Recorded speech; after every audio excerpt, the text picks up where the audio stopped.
Part A കുറച്ച് പ്രയാസമായിരുന്നു, part B വലിയൊരു പ്രയാസം തോന്നിയില്ല. പൊതുവേ ജനറൽ പാർട്ട് കുറച്ച് ടഫായിരുന്നു.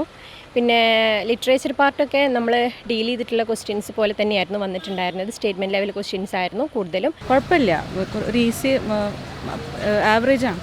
വലിയ കുഴപ്പമില്ലാന്ന് എക്സാം തോന്നിയത്. ജനറൽ പാർട്ടൊക്കെ ഭയങ്കര ടഫായിരുന്നു. സ്റ്റേറ്റ്മെൻറ്റ് ലെവലും ഒക്കെ കുറച്ച് ടഫായിരുന്നു. ടഫ് എന്ന് പറയാനില്ല, എനിക്ക് കുറച്ച് എളുപ്പമായിട്ട് തോന്നി. ഓൾ ഓവർ നോക്കുകയാണെങ്കിൽ നമുക്ക് കുറച്ച് ടഫായിട്ടുള്ള എക്സാം ആയിരുന്നു. ഗ്രാമറൊക്കെ കുറച്ച് കൺഫ്യൂസിംഗ് ആയിട്ട് തോന്നി.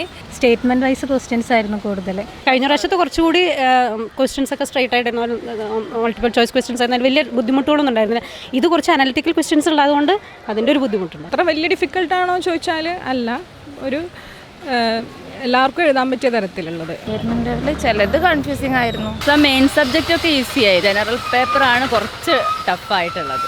അത്രയ്ക്ക് എളുപ്പമല്ല, പക്ഷെ കുറച്ചൊക്കെ ഒരു ബുദ്ധിമുട്ടുണ്ട്. ജനറൽ കുറച്ച് ടഫായിരുന്നു, മറ്റേ പിന്നെ കുഴപ്പമില്ല. B part